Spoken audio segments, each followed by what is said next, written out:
Welcome to another episode of Culinary School Stories, the bi-weekly podcast that is dedicated to sharing the stories of people around the globe whose lives have been influenced, impacted, touched, and or enriched, for good or for bad, from their culinary school experience.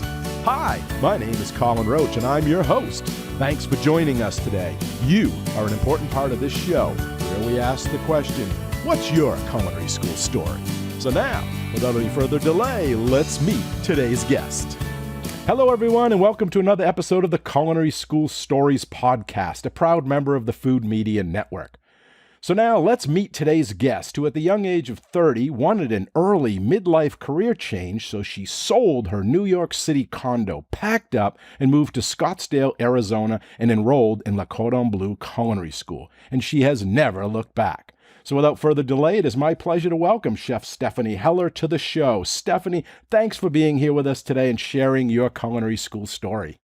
Thank you, Colin. I'm so excited to be here. Great. So as mentioned in the opening, you packed up and moved to Scottsdale and went to school at Le Cordon Bleu. So tell us, why Scottsdale? Why the Cordon Bleu? Yeah, so I grew up in New York my whole life. You'll hear it in my accent as we go on. And it was just the hustle and bustle of the city was just eating me alive at that time. And I was like, I need something new. And my family had been vacationing in Scottsdale for about 10 years. So I knew the place well. It was good weather, easy to live. And by 29, 30, I was like, gotta go. So I came out here and my mom moved at the same time. And then my grandma moved. So I had a couple of people I knew. Wow. It's a lot warmer too, I imagined, as well. Yes. Now, why did you pick Cordon Bleu? Just because it was in that area, or you had already done some research on it? Yeah, I actually toured only two schools. I toured Le Cordon Bleu and then Arizona Culinary Institute, which is also in Scottsdale.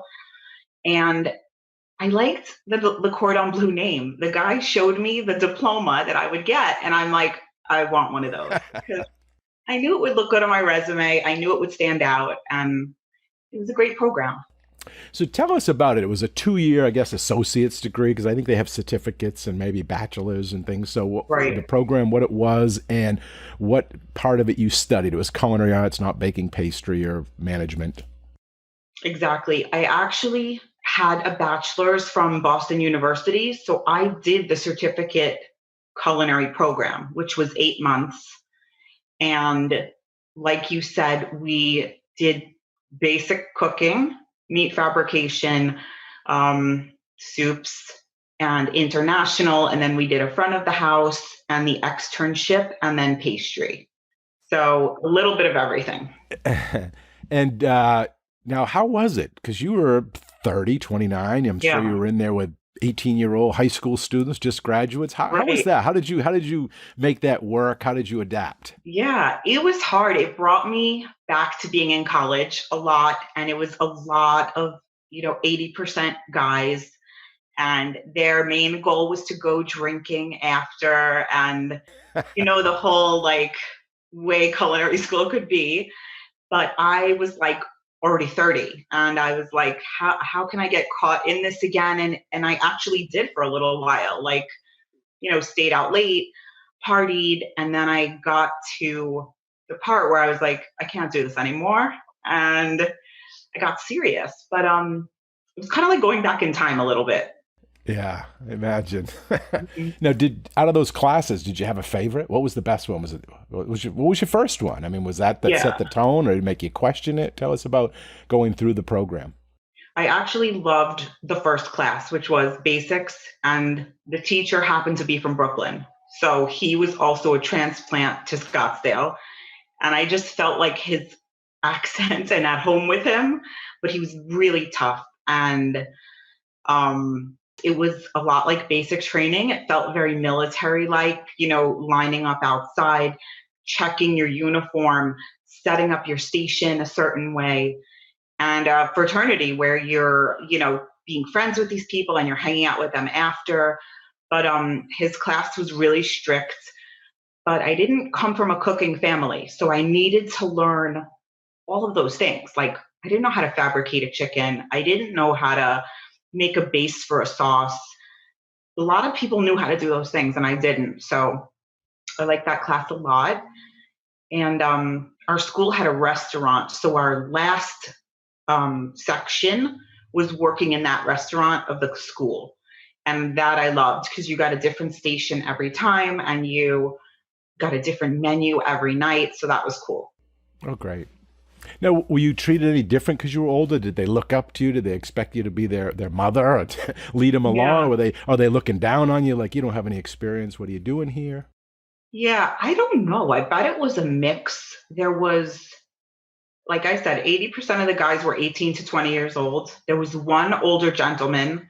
He was like 60. And then there was maybe two women my age, like late 20s, early 30s.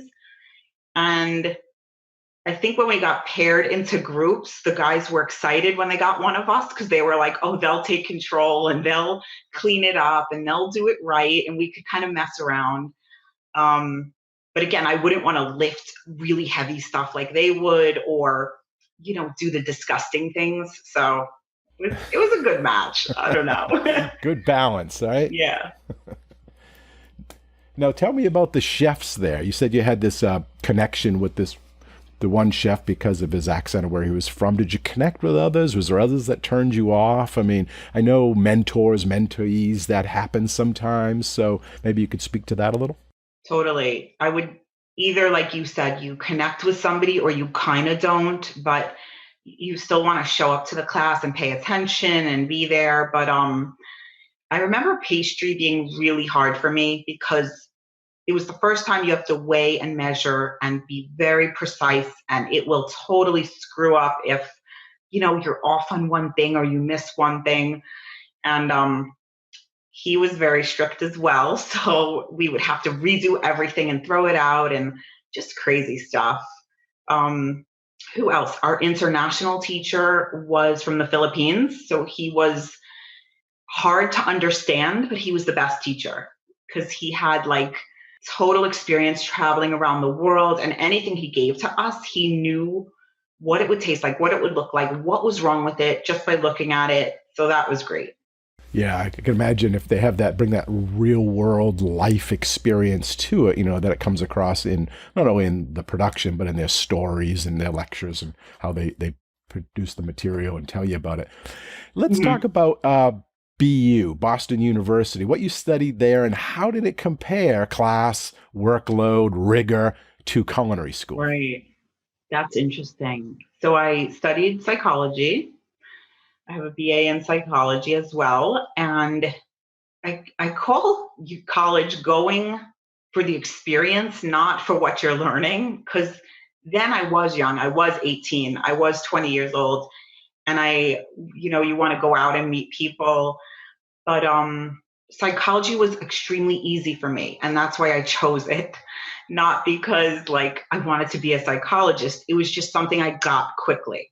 So I was like, I'm going to choose this.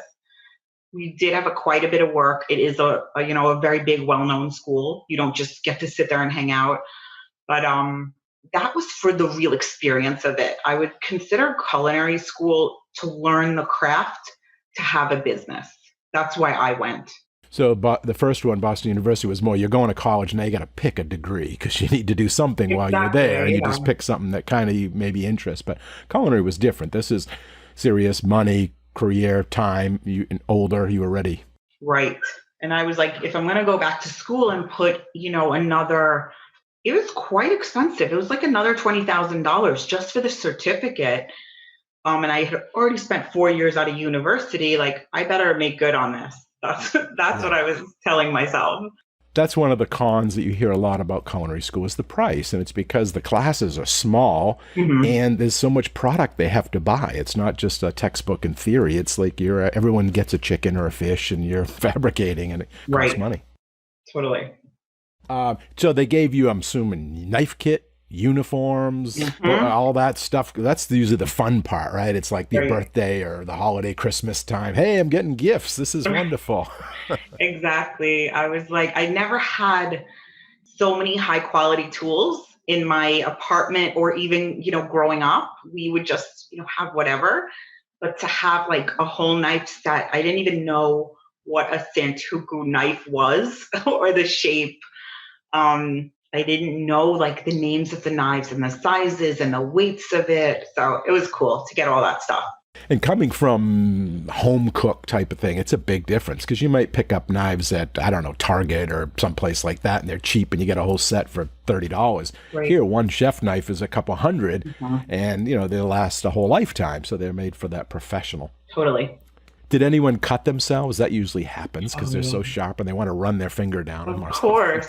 Especially, I mean, when I started working at a restaurant and the knife sharpener would come, he would come like once every 10 days, and whoever wanted their knives sharpened, he would do it professionally for you in the back. And the second you got your knife back, she would cut you. Like, no matter how I touched it, what I was cutting, if I'd done it 1,000 times before, it would be like blood everywhere. So, watch Yeah, out for that. it does happen a lot. So tell me about the courses at culinary school that set you up for business. I mean, did they have cost control, menu planning, business, academic type classes that help set up besides just the practical part? They did not in the certificate part that I did. That was totally hands on practical cooking. In the bachelor's, they did. So people would be mixed into my class at the end who were still finishing off their bachelor's, and they would be in costing and how to purchasing, stuff like that. And I would look at what they're doing and I'm like, this is so confusing. What are you doing? And they were like, I'm not good at math. I don't know what to do. Um, and I think a lot of people were lost. So I didn't have that training there. That was just cooking and learning how to be in a kitchen and learning how to show up and perform. So that certificate was more like the first step, and then you'd go on, and then you'd get some of this other, business part. I did. I actually, because I knew I wanted to be a personal chef, and I know we're going to talk about this, I took a course from a personal chef educator program to start your business. Okay. They did not teach you how to cook. They didn't teach you how to do any of that. They only taught you how to set up your business. So that was a good match then, because you had the culinary practical in this. So let's go there. What did you do after school? Did you go right into personal chef? Did you go into restaurants? Tell us, how that kind of path took, and what part excited you, turned you off. Tell us about the first step into the industry. Right. So at the end of school, we had to do our externship, and I had already worked in maybe one or two places, but I started at Bourbon Steak, which is the Michael Mina restaurant. And I was the opening crew, and it was such hard work, as you know, opening a location from a corporate entity. There's every single thing has to be done a certain way. And it was at a fancy hotel here, the Princess. So I was like, this is going to be great experience. I'll have it on my resume. And I thought I could be there for a year. And after my externship, which was maybe 3 or 4 months, I was like, this is not for me. I cannot do this. Again, everyone was a guy. Everyone was half my age. And I'm like, I have to do something else. And I always knew I wanted to be a personal chef for three main reasons. The first was I wanted to impact people directly and see their reaction and be able to be in their lives. I wanted to make my own schedule, and I wanted to not have an income ceiling, whereas waiting for somebody to hand you a paycheck or just saying, this is your pay grade right now. I wanted to make whatever I wanted. So that's when I quit at the restaurant and I took this course. I invested more money, and I was like, I'm going to start my business, and that's it. Now, did you be a personal chef first, a private chef, and kind of test the waters a little bit? Or did you say, no, after this course, I'm all in, and you just opened up your business? I am like a burn all bridges girl. I was like, I contacted one or two personal chefs, and I was like, let me shadow you. I can work for you for free. And people were very close-minded. They did not want to let you in on their secrets and their clients. And it was a very closed industry at that time. And I could talk about that more later. But it was kind of like a no over and over. And I was like, who cares? I'll just learn how to do it. And I live in a area where it is perfect for it. Like I had no question of area. Like Scottsdale has a ton of resorts, a ton of high end people that live here and move here with second and third homes. So I knew it was a good area. Why do you think those personal chefs were like that? Is it competition? They saw you as a threat? I wasn't even a good cook or anything at that point. But even as I got bigger in my business, people were very closed off to, I don't want to work together. I don't want to show you how I do this. I don't want you to look at my menus. You can't know my pricing. And that's one of the reasons why I started coaching other chefs, because they kept getting the door slammed in their face. And I was like, what's the secret? Just you helping somebody else is not taking a client away from you. It's only building your like repertoire. I don't know. It made no sense to me. Well, that's kind of the way old chefs were. They would have their recipes hidden and nobody could see them. And they were the only one that made that particular sauce or dish. And, it was almost like in their mind, some kind of job security, but it really didn't make sense because pass it on. You learned it from somebody, pass it on to somebody else. And it's good for business because what happens if you're ill one day or you quit or something happens? I mean, you need to have those standardized recipes that everybody can make, but totally. I guess it's just, that was the time, and hopefully it's changing more.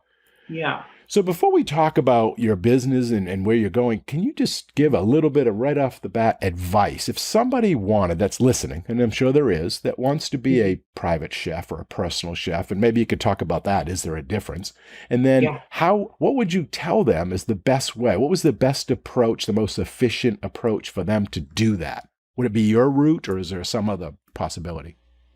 Yeah, I'll tell you the difference first. So what I consider a personal chef works for many different families or individuals.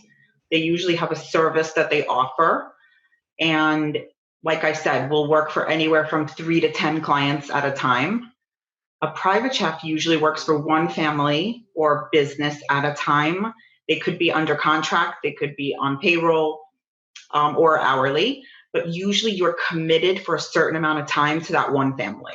Okay, makes sense. Yep. If people want to get into it, there's a lot of ways. Like you said, you could approach people doing it now and saying, hey, can I come work for you? Or are you hiring? You could take a course and learn how to set it up yourself. You could put feelers out in your community and kind of do it as a hobby first. Like people used to post on Craigslist or Nextdoor, like those platforms, and say, I'm doing meals for the week. Who wants it for a low price? And then just get experience. I am big on just doing it right the first time and just learn how to set up the business. And then you will get clients and get it going. Whereas if you don't, you're kind of always working backwards. Like, chefs will come to me now and be like, I have 10 clients, but I don't know how to charge people. I have no money in my account. And, it's all backwards. Like I think you should learn that first. Sure. It's a business.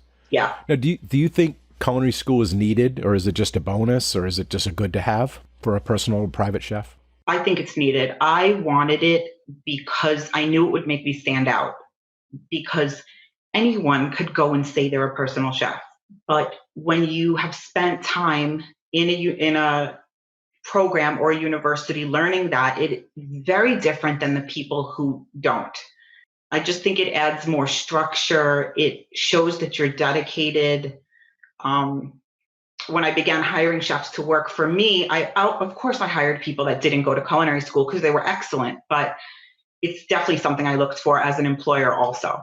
And does it help with networking at all? Knowing people go into culinary school, maybe past instructors or people that you went to school with, does that help in that part of it as well? Definitely. I would always contact culinary schools first to try to hire people. And where I was an alum, and actually in 3 different schools, I was allowed to present as a personal chef and teach them that that's an option. So I went back to my school and then 2 other schools. And I was like, who wants a job and who's interested in this? And we got definitely, so that helped for sure. Good. So if you're in culinary school and this is an avenue you want to pursue, maybe someone would come in and speak about it. But if they're not, what can they do for a living? I mean, what are the benefits? What are the pros if they were, instead of going the traditional route into a restaurant? Tell us some of the positives or negatives as well that they would have as a personal or private chef. The biggest positive when people reach out to me is they're sick of having a 10 or 12-hour day where they never get to decide their schedule or see their family, or they have young kids, they can't date. And that was also with me too. So deciding your own schedule and like designing your life, I know that's a fancy word, but is so important to so many people. And that's the first thing that people love about this. The second is you get to create your own food and what you're good at, and then match it to the client. Also, not putting your food through a window or to an expediter is very different than going around to the client's table and setting it down and seeing their face, or having their kids come home after school and you're waiting there and they're the happiest to see you. Like, that is cool. I like the income possibilities are much, much higher than a traditional restaurant if you, what I call, do it right, set it up right. What else? The downside is, in the beginning, there's a lot of ups and downs. Like, one week you could have 0 clients, the next week you could have 5. And the stability of learning how to market and set up a business so you don't have those ups and downs is going to be your problem for the first 1 to 3 years. Most people will quit after the first year if they can't figure that out, which is why I always say get training first, because cooking has nothing to do with running a business. You're doing 2 different things. And people think if they're a good cook that this is going to work. And I'm like, no, you have to learn how to run a business and get in front of people. People can't take the ups and downs. Health insurance, 401k, that's something you have to figure out on your own. And people are scared of that. So people with families don't want to take the risk. I started when I was single, so I just would buy health insurance because you could, and it worked out fine. What else? I love it because you could take your skill with you and travel somewhere else. Like, I lived in Israel for a while and cooked there. And even though they didn't know, they weren't so obsessed with what a personal chef was, they didn't really understand it, it was still valuable. And I could still make money wherever I was. So I like that. So it's more custom, and it gave you that work-life balance, and you got to customize your own food, you get to be more creative. Right. But at the same time, you don't have that steady income. You're not an employee, right, to say, of some company. So you have to be in it for the long haul and expect those kind of ups and downs, at least at the beginning, like any business. Yes. But most people don't get that. They're like, your risk tolerance is very, very small. And you think like, I made no money in 2 weeks and I can't do this anymore. But you could not make money for a whole month, and then you could make, $5,000 in a month. So you have to learn also how to budget and balance. It's definitely a skill to learn. And I've talked to people before that are in this kind of segment of the industry, and they say that culinary school background is so valuable because, worst case, when they do have those valleys, if they're really long, they can go and use that skill to do something else. Yes. Maybe go back in and work part-time or help out a caterer or do something along those lines to bring in some revenue. Definitely. So tell us then, let's jump ahead now. Where are you now? You went from being a private chef, now you're running like an agency. Is that something? You have chefs that work for you? Do they contract through you? Are they employees? Tell us how that is working. Let's go back a second. I started my business, and then in year 2, the phone would ring more than I could work. So I wanted to work 5 or 6 days a week. Sometimes I worked 7. But the phone kept ringing, and then I said, I'm going to hire somebody to work for me. And I chose a girl. She already knew how to cook. She was an excellent cook. And I just taught her what we do in the clients' homes, and she would do it. And I would pay her an hourly rate, and then I would charge the client like I managed it. So she was like an apprentice. She was kind of learning that industry part of it at the same time while she was getting paid. Yeah, exactly. But so they were subcontractors. And she could still have her own jobs on her own clients. She could work somewhere else, but when I had a job or she was booked, she would come work for me. And she wound up working at least 5 days a week. So she was almost full time. And that kind of just took off from there. So by year 3 and 4, I had 4 people that worked for me, and I was still working in clients' homes. And then I would say by year 7, I said, I can't keep growing it if I'm going to keep cooking in people's homes every day. So I started taking less and less jobs, which was very hard because I was still answering the phone. So I heard the people calling, like this NFL player would call and want service. And I'm like, oh, I should do that one. And like, because you think you're so important, but I was not so important or the best cook at all. So you would have to see these amazing jobs come in and let them go to your people. So that's what I did. And then by years 8 and 9, I hired a culinary manager who would answer the phone. And she would book the jobs, collect the payment, schedule the chef, make the menu, everything. So I became like the true owner, like separate. And then I would work on marketing, partnerships, stuff like that. And then just last year was the 11th year, and I wanted to do business coaching full time. I had been doing it for a few years in there, and was in a certification to be a life coach as well. So I struck a deal with somebody who worked for me to buy part of the company, and he got certain things, the client list, training, like a bunch of stuff. And then I got to keep the name, the online reviews, other things in case I wanted to reopen it. So it's technically a closed business now. And I do business coaching and life coaching full time. Interesting. Who's the customer? Is that a chef? Chef could come to you and get the coaching, or who does gets the coaching? So I have a lot of chefs that come to me who want to learn how to start their business. And I would say 40% of my clients are in that industry. And some of them want to do something different with their culinary background. They want to do a membership site for recipes and learning how to cook. Someone is doing biscuits and dressing and crab cakes. And then another one has a staffing agency for chefs to place them in restaurants. So people are coming to me for all sorts of things, which I love.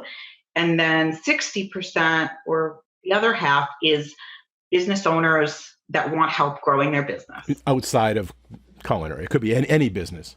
Yeah, but usually they work with their hands. So it could be a jewelry designer, a handyman, an artist, somebody who wants to be creative but doesn't know how to run a business. Wow. So you've really taken it and grown, and now you've expanded beyond exactly. that moving to Scottsdale, right? It's right. Taken off from there. So if someone wanted to break into it and just couldn't start their business yet, how about agencies? I know a lot of personal private chefs, they work with agencies, Miami, New York City, they get involved with them, they upload their resume, they find them positions or they place them, almost like an executive search firm type thing. Mm-hmm. Can you speak to that a little bit and see, is it good? Is it bad? Yeah, I think it's a great way to get experience and get into different homes. Because like you said, they have the jobs that can place you there. So you will get into homes and places that you would never have access to. And that's a lot of fun. I know many of them in Scottsdale because they do, like you said, executive placement for chefs or cooks in private homes. And it's awesome because you get the job and you have that way in. But then again, the trade-off is your pay. So you're not going to have, the $7,500 an hour. You're probably going to be paid around 30, 25, 40, something around there, but you still get into these homes. So it's a good way to break in and get a start and get a name for yourself and get some experience in there, though you're $40 an hour as opposed to $100 an hour. Yeah. Right? And you could be hired full-time by the families. Like and then you go into, employment with them, which could easily be $70,000, $80,000 a year as their chef. And then you're not with the agency, but you've been placed. And I've heard from others before that, they have a little bit of a I guess you would call it maybe an imposter syndrome when they first start. I don't know if I what I'm really doing, and I'm a fake. Yeah. But once they get that first job or two, they start, one, they build their confidence. Two, now they say they're in. They're like in the club. Now they've got their name, and then they tell friends, and then other people are hiring, and it kind of just blossoms from that. Is that true? Have you found that? Totally. I mean, when you get like I always talk about this in my group, like when you get your first athlete or your first movie star or somebody so big and you are in that person's home, you're literally standing there like, how am I here? Like, I don't know how to cook. I don't know how to do anything. And it's like sometimes you freeze up and you're messing stuff up you've done 1,000 times before, but you grow into it.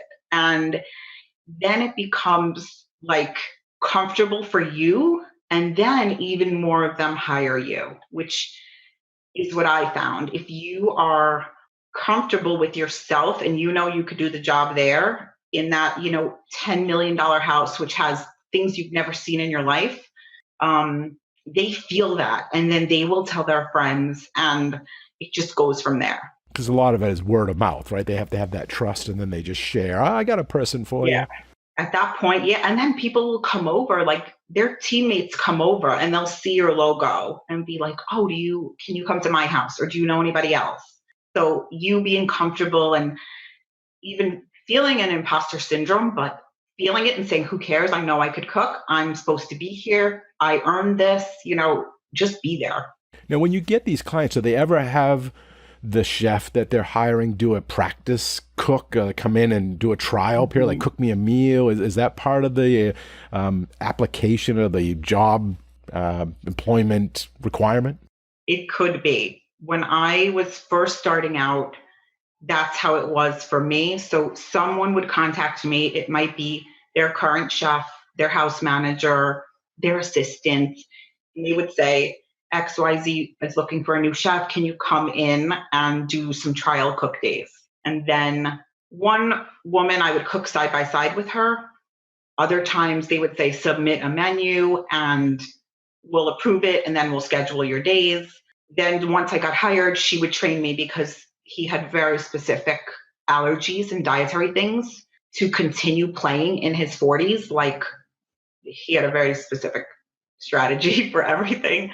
But then when I really ran my business Ripe and had 8 chefs that worked for me, athletes would call the business and say, this is what we want. Who do you have? And then we would schedule that. You kind of find a specific person, their skill level, what they're looking for in that particular diet. Personality also is really important. So how do you learn to cook in someone's home as opposed to a restaurant? Because restaurant's different. You're dealing with big tickets coming in at a certain meal period. So there must be a different, obviously, kind of thought process that you would have to go through. Could you talk about that? Totally. Like you said, a restaurant, you have your par list. You have to mise en place everything, before your service starts. The ingredients are already ordered for you. Everything's on site. So it's very different. Personal chef, you are usually taking a custom menu, going to a food store, buying what you need, going to the client's home, cooking it there. Usually we cook meals for the week, so package it, label it, put it in the fridge. And the chef has to learn how to do the portions for the service the way that we sell it, because we're selling a weekly service. So we don't want to make so much where they don't call next week. And you don't want to make too little where they're calling you on Thursday and they're being like, I have no food left and I paid $350. So we teach them that. Being the person that people want in their home is one of the most important things, because in a restaurant, you don't have to deal with that. You're working on a line with people, usually. You're almost hidden from the public. Mm-hmm. And a lot of restaurant chefs have a hard time transitioning into the home because they're used to nobody watching, and so personality is really important. Working clean, obviously you're on display. Usually people are watching you. Not purchasing stuff you don't need, wasting the client's money or the business's money, and being responsible for the product that you're putting out. So when you're on a line, I feel like not that your work could be hidden, but like if it comes back and it's no good and it's your station, like obviously you're going to redo it. But when you're in someone's home, you're responsible for the output. Like the client is looking to you for that, and you have to rise up to that. Yeah, because in a restaurant, it's almost like a manufacturing process. You're back there, you're doing one part of maybe a dish. It's all coming together. Right. Your head down, nobody's watching. It's really Right. industrial. Where here, you have to be, like a Food Network. You're there. Yeah. It's all about how you look, how you wear, what you're wearing, Right. and personality. I imagine you got to talk to these people. You can't be an introvert and quiet. So you got to, you're their chef, right? Right. Exactly. Now talk about pay. How do you buy this stuff for them? Do you charge the client? Do you have like their credit card and you buy the stuff, or do you buy it and then you sell it back to them at a upsell, or is it the same price? How does that work? Yeah. So the way that I had set up my business was they purchased the service. So let's say it's food for the week. They would get 16 meals or whatever their package was, and that would be $300. And then we would bill food separately. So we would keep a credit card on file and they would pay for the week of service. And then at the end of the week, they would be charged for that food that was theirs. And a lot of chefs do it differently. Some include food where they do a flat rate for everything. But we found that, especially because people want organic and specialty ingredients here, that I didn't want the service price to not come through, like if the food was, or like have to limit what they wanted. So we just always charge food separately. Usually it's not an issue at all. People are like, okay, I don't care. Because they could want, I don't know, steak and lobster as Oh, opposed to yeah. pasta and all vegetarian Yeah. or something. And so here I could see how having it separate would be good. But do you have to give them an itemized the receipt, or is it just like there was $250 this week? That's it. I would say once the relationship gets going, they don't care. They don't even ask for it. Usually we take a picture and it's emailed to them with their menu from the following week. So you don't, nobody cares once you have that trust. Sure. And They just want to make sure they're not getting ripped off right. and that someone's taking advantage. Yeah. So who's the most famous person you ever cooked for? I mean, you just talked about celebrities, talked about Yeah. athletes. Or who have you heard people cooking for? I mean, I'm sure you probably have good clients and bad clients. Mhm. You talk about how that relationship works, and do you have a special list for the ones that you don't want to work with, or you do want to work with, or how does that all work? I will say everyone thinks that really, really wealthy people are going to be very demanding and hard to work with. And it is 95% not the case at all. They're just regular people who want regular food. Normally, they don't even want fancy things. That said, depending on where they are on the spectrum and in their lives, they may be used to a certain level of service and can be disappointed very easily. So, for example, a new player in the NBA who's first away from his family, he literally doesn't even buy food for himself. And then you will have somebody in the family or a manager call you and say, he has no food at home. Can you go there?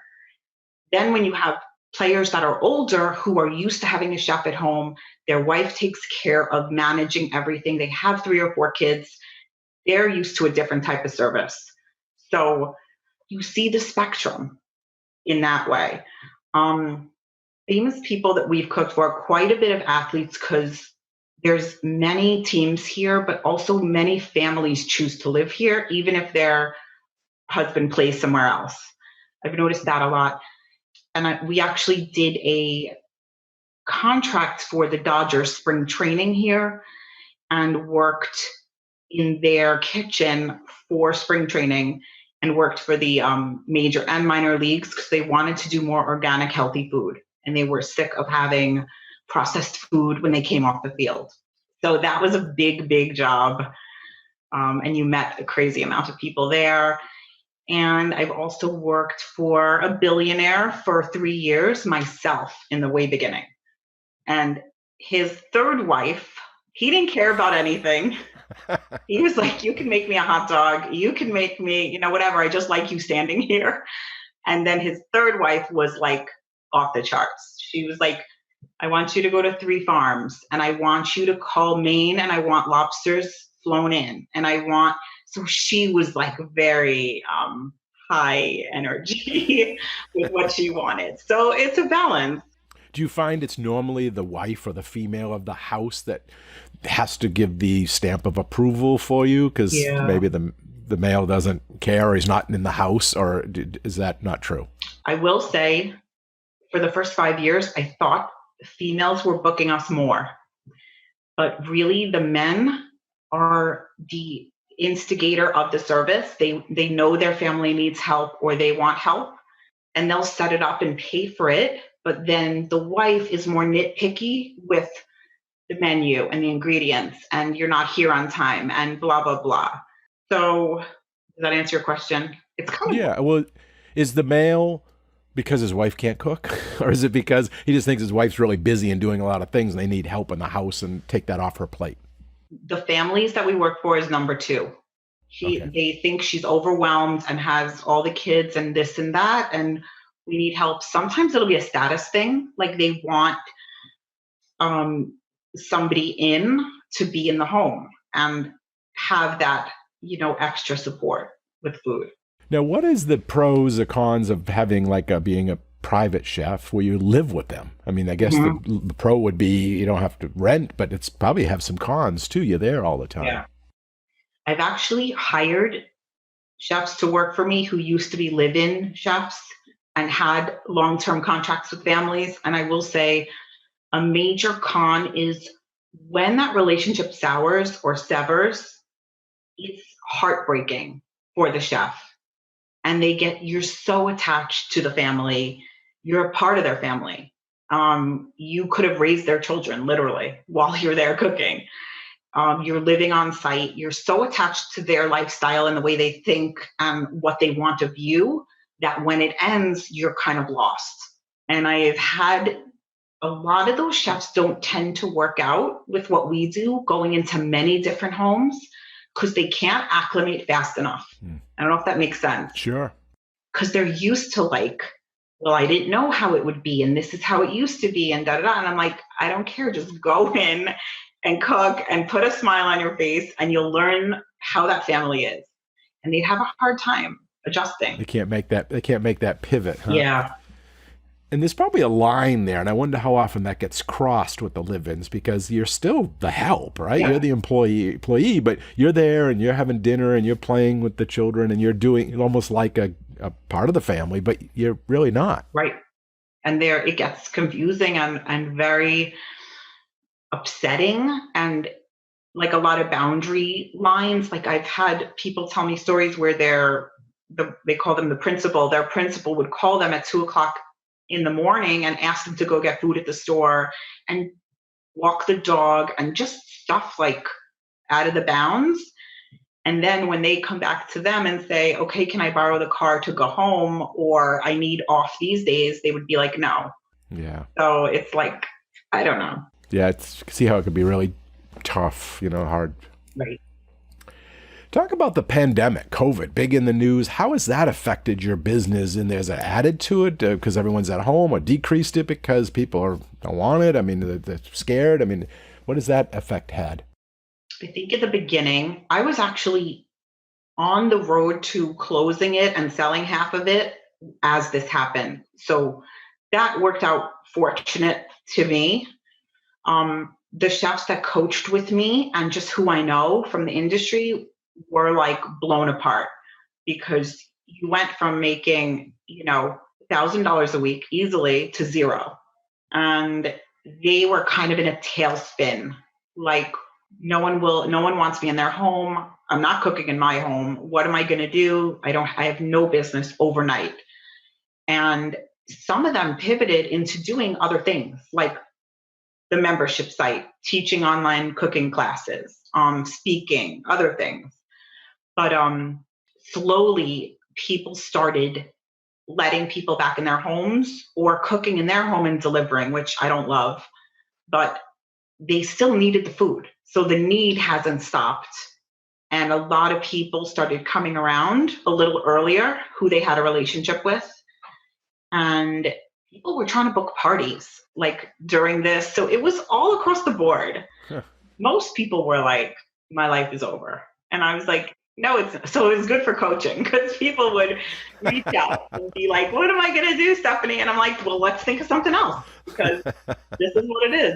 So speaking of coaching, why would someone need business coaching? You just mentioned one because they don't know what to do when the pandemic hits, but Right. what else would they use come see you now for? What will be a good sell it to me? Say if I wanted to I needed your coaching. Why would Let I me need tell it to you? you.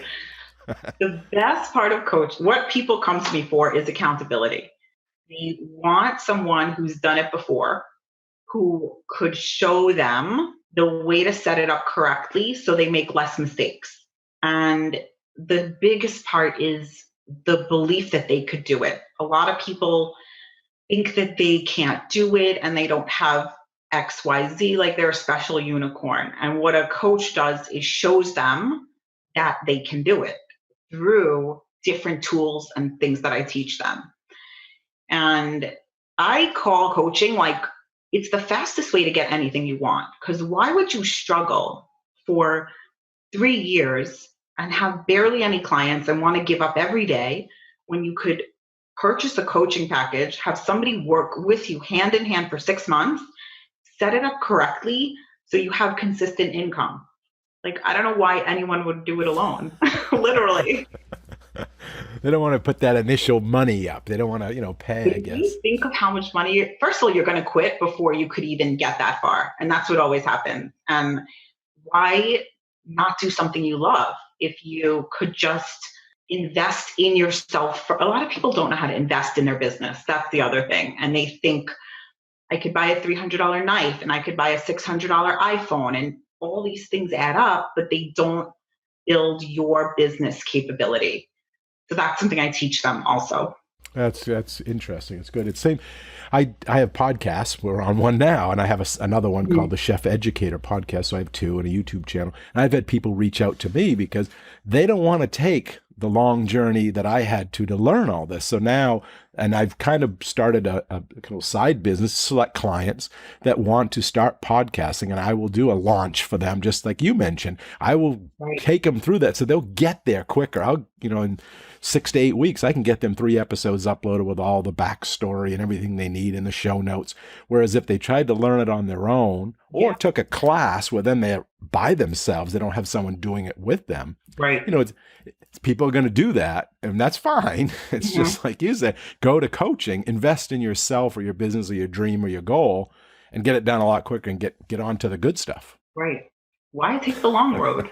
Life's too short. I would hire, if I wanted to do a podcast, I would definitely hire somebody, because me learning that, it's just not a good use of my time. If somebody could help me do it and do it with me and show me the right way, I'm big into that. And that's why I like kind of like you mentioned a couple of different packages and you customize them, but one will be the launch for someone just to get up and running, and then go ahead, you're all set. Or I also have management because other people, they don't want to do it. They don't want to do the editing and and all those things. They just want to be, I want to be on the mic and I want to talk and promote my business, but then I have a business around. I don't want to do that other stuff. So then they could hire someone to do the management of that and make sure the shows go out. So it's interesting. And that's all pivoting. That's all. I think with this COVID, it's an entrepreneurial time, and a lot of us, maybe in culinary and yourself and some of the people that work for you, you have to adapt, you have to change, you have to grow, or you'll be on the line somewhere. And even restaurants, they don't have the line. Yes, and restaurants are not even hiring that to capacity as they were. Like that whole industry is hopefully going to be reborn in such a way that's humanized more, I would hope. That's another podcast.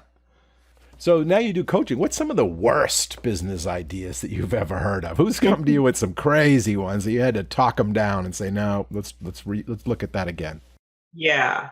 Now I'm a much better coach. So I don't like shoot people's ideas down like that's not going to work.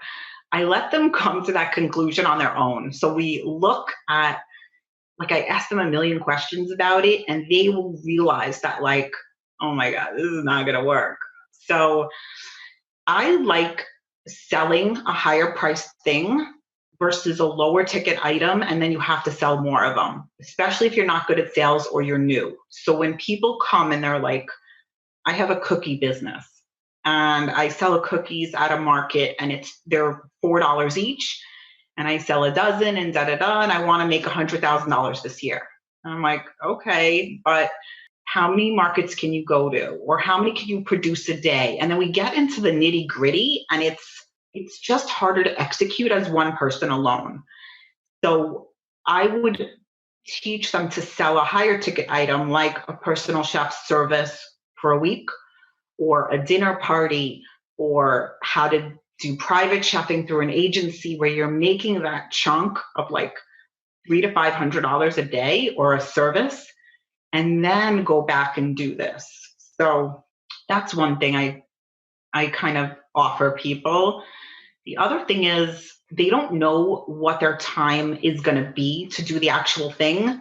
And then when we break it down, like I've had this girl, she was making cupcakes, and we walked through everything, and she was making $2.50 an hour. And she started crying because she had no idea that that's what she was really doing. Because she thought, okay, I have an order for $20, I have an order for $50, and da da da. And I'm like, that's amazing, but you just spent 80 hours, and here's what it is. And she was like, I can't continue doing this. So, yeah. I don't know. That's one of the things I have to teach my students when I'm teaching my cost control classes. I'm like, you'll be the best chef in the world and still go broke. Yeah. Because it's not about that. You need to have the business behind it and the pricing, and it has to be a viable option, or you're just wasting your time. Totally. Yeah. Great. So what if someone was interested in getting you as a coach? What would they do? How would they get a hold of you? Do you have a site they can go to, or what advice would you tell them, or what could you offer them? Yeah. So first, I like people to hang out in my world a little bit and hear me teaching or speaking and see what's kind of going on, like follow a little bit. So you can find me on Facebook. I have a group called the Profit Lounge, which is business owners, a lot of chefs talking about different things and stuff they're dealing with. And then my Facebook page is Business in Balance. And there I have a lot of videos teaching on business and especially personal chef, the earlier videos. And then the third way would be my website, which is stephanieheller.com. And you can go to the contact page and schedule a free mini session to see what coaching is like, to see how I could help you. If you have a business idea, or you want to start your personal chef service, or just want to talk about what you want to create, there you would do it. Wow, that is awesome. Free session right there.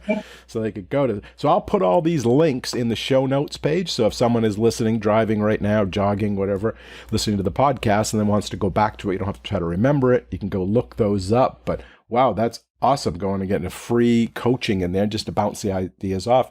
And you don't have to be in Scottsdale, right? Because you can coach virtually anywhere. Yeah, I have clients in London and in Israel and in Portugal, so everywhere. Everywhere. Right. Now, when it goes to coaching, how do you do the fees? First, you have this initial discovery-like talk, and then depending on what it is it usually like an hourly thing, or do they buy a block of time, or do they buy it by the job, or does it always? Yeah, I love a simple offer. Like, just like in my personal chef service, we sold 2 things all day long and made a lot of money. So in coaching, I kind of do the same. I usually do a 6-month coaching package, and I like to sell a result. So we have to figure out what you actually want and then work backwards. And then we lay it out in the 6 months. So we do get weekly coaching, but I don't sell it hourly. It's sold as a package of time and a result together. And then there'll be weekly or hourly things in there, like meetings and consultations and things, but it's you buy the block, because if you do it any less, you won't get the outcome because it takes time.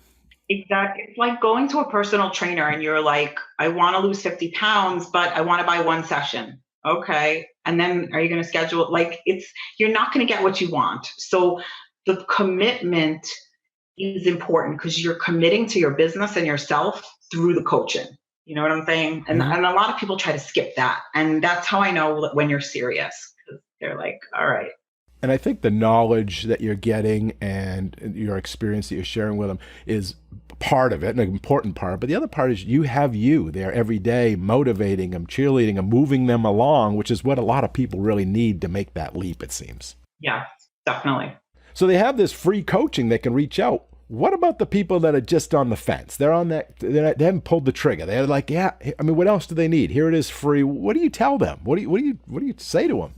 Yeah, I mean, first of all, it's normal. You're not, alone or weird or something's wrong with you because you're scared to try this, especially if you don't come from an entrepreneur family or nobody's ever owned their own business. But you have this desire for a reason. Don't keep shutting it down and saying, this is not for me or not right now, because that's where dreams go to die. You might as well open up and try something new. And that's just what I tell anybody. Just say yes instead of no, because we're so used to saying no to everything that your dreams lie on the other side of yes. And you will be uncomfortable and it will be annoying and it will suck, but the payoff is so much better. You have these dreams and they are just dreams until you take that first step and then you turn them into goals and how they start making a plan. Exactly. Good advice. So anyone listening, have an idea, reach out, contact Stephanie free. Mm-hmm. Okay, well, as we come to our end of our chat today, before we wrap up, is there any last minute advice or guidance you want to leave with the listeners? Something you want to share, whether it's someone that's thinking about going to culinary school, someone that's thinking about starting their own chef business, personal or private, or someone that wants coaching, or anything else that you want to leave with the listener? Yeah. So if you're thinking about going to culinary school and you don't want to work in a restaurant or travel the, path that is well worn out for you, don't let that stop you from still going and having that experience, because that will open you up to other things. Like saying yes to culinary school and showing up will lead you to the next thing. You don't have to know what it is. You just have to know that you want something more. And same thing with personal chef service. You say yes to the thing in front of you. You don't have to have the whole how or the why figured out. It's just, what do I do next? What am I going to do today? Great advice. Well, that is just about all the time we have for this episode. I want to first thank you, Stephanie, for coming on the show today and sharing your culinary school story and all the advice and the time and the insight with us and your honesty. You're welcome. This is fun. Memory lane. Yeah. Okay, thanks again, and I enjoyed our chat. Bye-bye. Bye. Thank you. And a big thanks and appreciation also goes out to all of you, the listeners. We hope you enjoy the show and this episode.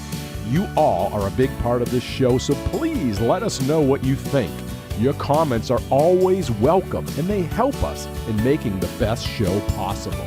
You can email them to culinaryschoolstories@gmail.com. That's culinaryschoolstories@gmail.com.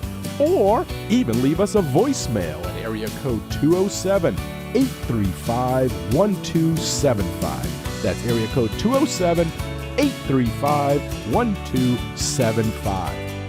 And if you like the show, we have a big ask of all of you, and that is to share the podcast with everyone you know and to give us a positive rating and review on Apple Podcasts. Okay, until our next Culinary School Story, take care and be well.